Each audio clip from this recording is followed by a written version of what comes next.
Praise the lord. హల్లెలూయా. ఈ రాత్రి కాల సమయమున దేవుని వాక్యమును ధ్యానించుకుందాం. పరిశుద్ధ గ్రంథము నుండి కీర్తనల గ్రంథము 9వ అధ్యాయము 10వ వచనం.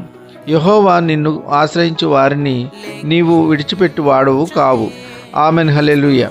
ప్రియ సహోదర సహోదరి, మనము నమ్ముకున్న మన దేవుడు కష్ట సమయంలో, నష్టములో, వ్యాధులలో, బాధలలో, అప్పుల బాధలలో, ఆర్థిక సమస్యల్లో, ఎటు దిక్కుతోచని పరిస్థితుల్లో ఉన్నప్పుడు మనము నమ్ముకున్న మన దేవుడు మనల్ని విడిచిపెట్టేవాడు కాదు.